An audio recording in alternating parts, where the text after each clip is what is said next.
কুন্তলা দেবী বাড়িতে এসে বলে, আপনাদের মেয়েকে আপনারা রেখে দিন, আমরা আর ওই বাড়িতে আপনার মেয়েকে তুলব না।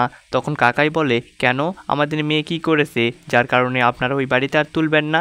তখন কুন্তলা দেবী বলে, দেখুন, আপনাদের মেয়ের কোনো সমস্যা নেই, কিন্তু ওর মা আমাদের বাড়িতে গিয়ে আপনাদের মেয়েকে ভুলভাল বোঝাচ্ছে। আর আমার বাবার একটা নিয়ম আছে, আমাদের বাড়িতে যে কেউ হুটহাট করে ঢুকে যেতে পারবে না, এই নিয়মটা আমি কখনোই ভঙ্গ হতে দিব না। তখন সূর্য বলে, কি বলতেছেন এসব, ওরা কখন গিয়েছিল আমি তো জানি না। তখন দীপা সূর্যকে বলে, ডাক্তারবাবু আমি কথা বলতেছি। তখন সূর্য বলে, না দীপা, তুমি আর কিচ্ছু বলবে না, তুমি এতদিন যা বলছো আমি সব শুনছি, এখন আমি বলবো তুমি শুধু শুনবে। তখন কাকিয়া বলে, তোমরা একটু শান্ত হও, আমি কথা বলতেছি।